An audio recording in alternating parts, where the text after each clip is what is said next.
شروع اللہ کا نام لے کر جو بڑا مہربان نہایت رحم والا ہے۔ کاف ہا یا عین صاد، یہ تمہارے پروردگار کی مہربانی کا بیان ہے جو اس نے اپنے بندے زکریا پر کی تھی جب انہوں نے اپنے پروردگار کو دبی آواز سے پکارا اور کہا کہ اے میرے پروردگار، میری ہڈیاں بڑھاپے کے سبب کمزور ہو گئی ہیں اور سر سفید بالوں کی وجہ سے چمکنے لگا ہے، اور اے میرے پروردگار، میں تجھ سے مانگ کر کبھی محروم نہیں رہا، اور میں اپنے بعد اپنے بھائی بندوں سے ڈرتا ہوں، اور میری بیوی بانجھ ہے، پھر بھی مجھے اپنے پاس سے ایک وارث عطا فرما جو میری اور اولاد یعقوب کی میراث کا مالک ہو، اور اے میرے پروردگار اس کو خوش اخلاق بنائیو۔ فرمایا اے زکریا، ہم تم کو ایک لڑکے کی بشارت دیتے ہیں جس کا نام یحییٰ ہوگا، اس سے پہلے ہم نے اس نام کا کوئی شخص پیدا نہیں کیا۔ انہوں نے کہا کہ پروردگار، میرے ہاں کس طرح لڑکا ہوگا جبکہ میری بیوی بانجھ ہے اور میں بڑھاپے کی اس حالت کو پہنچ گیا کہ سوکھ گیا ہوں؟ حکم ہوا کہ اسی طرح ہوگا۔ تمہارے پروردگار نے فرمایا ہے کہ مجھے یہ آسان ہے، اور میں پہلے تم کو بھی تو پیدا کر چکا ہوں اور تم کچھ چیز نہ تھے۔ کہا کہ پروردگار، میرے لیے کوئی نشانی مقرر فرما۔ فرمایا نشانی یہ ہے کہ تم صحیح و سالم ہوتے ہوئے 3 رات دن لوگوں سے بات نہ کر سکو گے۔ پھر وہ عبادت کے حجرے سے نکل کر اپنی قوم کے پاس آئے تو ان سے اشارے سے کہا کہ صبح و شام تسبیح کرتے رہو۔ فرمایا اے یحییٰ، ہماری کتاب کو مضبوطی سے تھامے رہو، اور ہم نے ان کو لڑکپن ہی میں دانائی عطا فرمائی تھی اور اپنے پاس سے شفقت اور پاکیزگی دی تھی، اور وہ پرہیزگار تھے اور وہ اپنے ماں باپ کے ساتھ نیکی کرنے والے تھے اور سرکش اور نافرمان نہیں تھے۔ اور جس دن وہ پیدا ہوئے اور جس دن وفات پائیں گے اور جس دن زندہ کر کے اٹھائے جائیں گے ان پر سلام ہے۔ اور کتاب یعنی قرآن میں مریم کا بھی تذکرہ کرو، جب وہ اپنے لوگوں سے الگ ہو کر مکان کے مشرقی حصے میں چلی گئیں، پھر انہوں نے ان کی طرف سے پردہ کر لیا تو ہم نے ان کی طرف اپنا فرشتہ بھیجا، سو وہ ان کے سامنے ایک خوبصورت مرد کی صورت میں آیا۔ مریم بولی کہ اگر تم پرہیزگار ہو تو میں تم سے بچنے کے لیے رحمان کی پناہ لیتی ہوں۔ فرشتے نے کہا کہ میں تو تمہارے پروردگار کا بھیجا ہوا یعنی فرشتہ ہوں، اور اس لیے آیا ہوں کہ تمہیں پاکیزہ لڑکا بخشوں۔ مریم نے کہا کہ میرے ہاں لڑکا کیوں کر ہوگا جبکہ مجھے کسی مرد نے بطور شوہر چھوا تک نہیں اور میں بدکار بھی نہیں ہوں۔ فرشتے نے کہا کہ یوں ہی ہوگا، تمہارے پروردگار نے فرمایا کہ یہ مجھے آسان ہے اور میں اسے اسی طریق پر پیدا کروں گا تاکہ اس کو ہم لوگوں کے لیے اپنی طرف سے نشانی اور ذریعہ رحمت بنائیں، اور یہ کام مقرر ہو چکا ہے۔ چنانچہ وہ اس بچے کے ساتھ حاملہ ہو گئیں اور اسے لے کر ایک دور جگہ چلی گئیں۔ پھر درد ذہ ان کو کھجور کے تنے کی طرف لے آیا، کہنے لگیں کہ کاش میں اس سے پہلے مر چکتی اور بھولی بسری ہو گئی ہوتی۔ تب ان کے ٹیلے کے نیچے کی جانب سے فرشتے نے ان کو آواز دی کہ غمناک نہ ہو، تمہارے پروردگار نے تمہارے نیچے ایک چشمہ پیدا کر دیا ہے، اور کھجور کے تنے کو پکڑ کر اپنی طرف ہلاؤ، وہ تم پر تازہ عمدہ کھجوریں گرائے گا، تو کھاؤ اور پیو اور آنکھیں ٹھنڈی کرو۔ اگر تم کسی آدمی کو دیکھو تو کہنا کہ میں نے اللہ کے لیے روزے کی منت مانی، تو آج میں کسی آدمی سے ہرگز کلام نہیں کروں گی۔ پھر وہ اس بچے کو اٹھا کر اپنی برادری والوں کے پاس لے آئیں۔ وہ کہنے لگے کہ مریم، یہ تو نے برا کام کیا۔ اے ہارون کی بہن، نہ تو تیرا باپ ہی برا آدمی تھا اور نہ تیری ماں ہی بدکار تھی۔ تو مریم نے اس بچے کی طرف اشارہ کیا۔ وہ بولے کہ ہم اس سے کہ گود کا بچہ ہے کیسے بات کریں؟ بچے نے کہا کہ میں اللہ کا بندہ ہوں، اس نے مجھے کتاب دی ہے اور نبی بنایا ہے، اور میں جہاں ہوں اور جس حال میں ہوں اس نے مجھے صاحب برکت بنایا ہے، اور جب تک زندہ ہوں مجھ کو نماز اور زکوٰۃ کا ارشاد فرمایا ہے، اور مجھے اپنی ماں کے ساتھ نیک سلوک کرنے والا بنایا ہے اور سرکش و بدبخت نہیں بنایا، اور جس دن میں پیدا ہوا اور جس دن مروں گا اور جس دن زندہ کر کے اٹھایا جاؤں گا مجھ پر سلام ہے۔ یہ مریم کے بیٹے عیسیٰ ہیں، اور یہ سچی بات ہے جس میں لوگ شک کرتے ہیں۔ اللہ کو شایع نہیں کہ کسی کو بیٹا بنائے، وہ پاک ہے، جب کسی چیز کا ارادہ کرتا ہے تو اس کو یہی کہتا ہے کہ ہو جا تو وہ ہو جاتی ہے۔ اور بے شک اللہ ہی میرا اور تمہارا پروردگار ہے، تو اسی کی عبادت کرو، یہی سیدھا رستہ ہے۔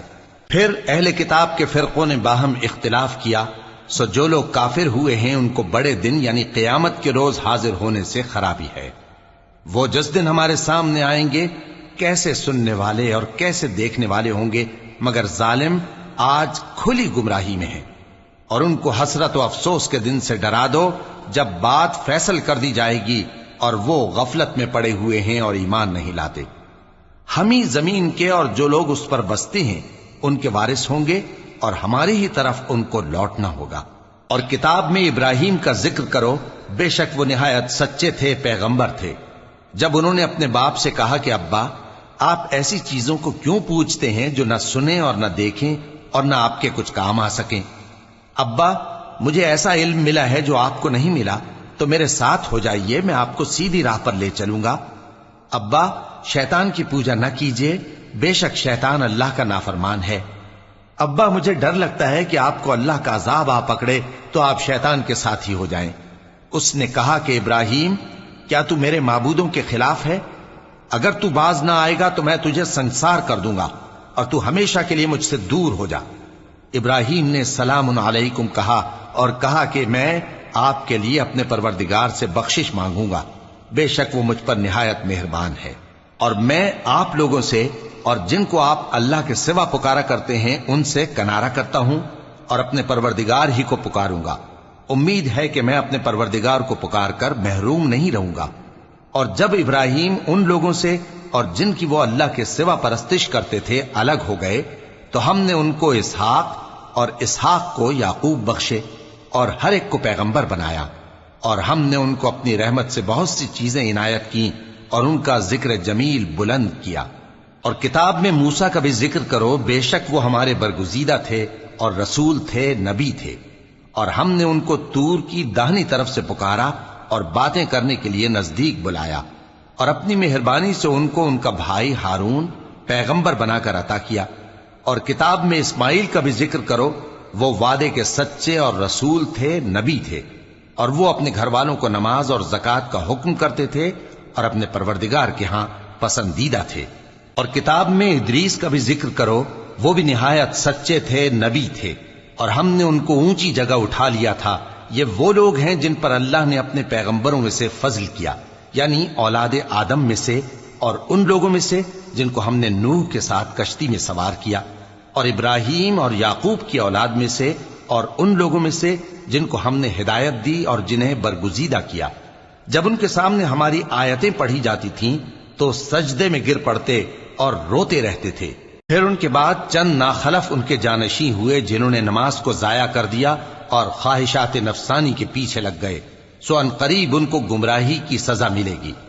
ہاں، جس نے توبہ کی اور ایمان لایا اور عمل نیک کیے تو ایسے لوگ بہشت میں داخل ہوں گے اور ان کا ذرا نقصان نہ کیا جائے گا، یعنی ہمیشہ کی بہشتوں میں جس کا اللہ نے اپنے بندوں سے وعدہ کیا ہے کہ جو ان کی آنکھوں سے پوشیدہ ہے۔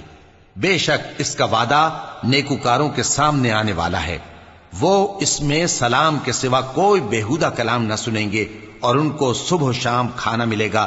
یہی وہ جنت ہے جس کا ہم اپنے بندوں میں سے ایسے شخص کو مالک بنائیں گے جو پرہیزگار ہوگا۔ اور فرشتوں نے پیغمبر کو جواب دیا کہ ہم تمہارے پروردگار کے حکم کے سوا اتر نہیں سکتے۔ جو کچھ ہمارے آگے ہے اور جو پیچھے ہے اور جو اس کے درمیان ہے سب اسی کا ہے، اور تمہارا پروردگار بھولنے والا نہیں، یعنی آسمان اور زمین کا اور جو ان دونوں کے درمیان ہے سب کا پروردگار، تو اسی کی عبادت کرو اور اس کی عبادت پر ثابت قدم رہو۔ بھلا تم کوئی اس کا ہم نام جانتے ہو؟ اور کافر انسان کہتا ہے کہ جب میں مر جاؤں گا تو کیا زندہ کر کے نکالا جاؤں گا؟ کیا ایسا انسان یاد نہیں کرتا کہ ہم نے اس کو پہلے بھی تو پیدا کیا تھا جبکہ وہ کچھ بھی چیز نہ تھا؟ سو تمہارے پروردگار کی قسم، ہم ان کو جمع کریں گے اور شیطانوں کو بھی، پھر ان سب کو جہنم کے گرد حاضر کریں گے اور وہ گھٹنوں پر گرے ہوئے ہوں گے۔ پھر ہر گروہ میں سے ہم ایسے لوگوں کو کھینچ نکالیں گے جو رحمان کے مقابلے میں سخت سرکشی کرتے تھے، پھر ہم ان لوگوں سے خوب واقف ہیں جو اس میں داخل ہونے کے زیادہ لائق ہیں، اور تم میں سے کوئی شخص نہیں مگر اسے اس پر گزرنا ہوگا، یہ تمہارے پروردگار پر لازم ہے، مقرر ہے۔ پھر ہم پرہیزگاروں کو نجات دیں گے اور ظالموں کو اس میں گھٹنوں کے بل پڑا ہوا چھوڑ دیں گے۔ اور جب ان لوگوں کے سامنے ہماری آیتیں پڑھی جاتی ہیں تو جو کافر ہیں وہ مومنوں سے کہتے ہیں کہ دونوں فریق میں سے مکان کس کے اچھے، اور مجلسیں کس کی بہتر ہیں؟ اور ہم نے ان سے پہلے بہت سی امتیں ہلاک کر دیں، وہ لوگ ان سے ٹھاٹ باٹ اور نمود و نمائش میں کہیں اچھے تھے۔ کہہ دو کہ جو شخص گمراہی میں پڑا ہوا ہے، رحمان اس کو آہستہ آہستہ مہلت دیا جاتا ہے، یہاں تک کہ جب اس چیز کو دیکھ لیں گے جس کا ان سے وعدہ کیا جاتا ہے، خواہ عذاب اور خواہ قیامت، تو اس وقت جان لیں گے کہ مکان کس کا برا ہے اور لشکر کس کا کمزور ہے۔ اور جو لوگ ہدایت یاب ہیں، اللہ ان کو زیادہ ہدایت دیتا ہے، اور نیکیاں جو باقی رہنے والی ہیں وہ تمہارے پروردگار کے ہاں صلے کے لحاظ سے خوب اور انجام کے اعتبار سے بہتر ہیں۔ بھلا تم نے اس شخص کو دیکھا جس نے ہماری آیتوں سے کفر کیا اور کہنے لگا کہ اگر میں اثر نو زندہ ہوا بھی تو یہی مال اور اولاد مجھے وہاں ملے گا؟ کیا اس نے غیب کی خبر پالی ہے یا اللہ کے یہاں سے عہد لے لیا ہے؟ ہرگز نہیں، یہ جو کچھ کہتا ہے ہم اس کو لکھتے جاتے اور اس کے لیے آہستہ آہستہ عذاب بڑھاتے جاتے ہیں، اور جو چیزیں یہ بتاتا ہے ان کے ہم وارث ہوں گے، اور یہ اکیلا ہمارے سامنے آئے گا، اور ان لوگوں نے اللہ کے سوا اور معبود بنا لیے ہیں تاکہ وہ ان کے لیے موجب عزت ہوں۔ ہرگز نہیں، وہ معبود ان کی پرستش سے انکار کریں گے اور ان کے دشمنوں مخالف ہوں گے۔ کیا تم نے نہیں دیکھا کہ ہم نے شیطانوں کو کافروں پر چھوڑ رکھا ہے کہ وہ ان کو خوب اکساتے رہتی ہیں؟ تو تم ان پر عذاب کے لیے جلدی نہ کرو کہ ہم تو ان کے لیے دن شمار کر رہے ہیں۔ جس روز ہم پرہیزگاروں کو رحمان کے سامنے بطور مہمان جمع کریں گے اور گنہگاروں کو دوزخ کی طرف پیاسے ہانک لے جائیں گے، تو لوگ کسی کی سفارش کا اختیار نہ رکھیں گے مگر جس نے رحمان سے اقرار لے لیا ہو۔ اور کہتے ہیں کہ رحمان بیٹا رکھتا ہے۔ ایسا کہنے والوں، یہ تو تم بری بات زبان پر لاتے ہو۔ قریب ہے کہ اس جھوٹ سے آسمان پھٹ پڑے اور زمین شق ہو جائے اور پہاڑ پارا پارا ہو کر گر پڑیں کہ انہوں نے رحمان کے لیے بیٹا تجویز کیا، اور رحمان کو شایع نہیں کہ کسی کو بیٹا بنائے۔ ہر شخص جو آسمانوں اور زمین میں ہے رحمان کے روبرو بطور بندہ ہی آئے گا۔ اس نے ان سب کو اپنے علم سے گھیر رکھا اور ایک ایک کو شمار کر رکھا ہے، اور یہ سب قیامت کے دن اس کے سامنے اکیلے اکیلے حاضر ہوں گے۔ اور جو لوگ ایمان لائے اور عمل نیک کیے، رحمان ان کی محبت مخلوقات کے دل میں پیدا کر دے گا۔ اے پیغمبر صلی اللہ علیہ وآلہ وسلم، ہم نے یہ قرآن تمہاری زبان میں آسان بنا کر نازل کیا ہے تاکہ تم اس سے پرہیزگاروں کو خوشخبری پہنچا دو اور جھگڑالوؤں کو ڈر سنا دو۔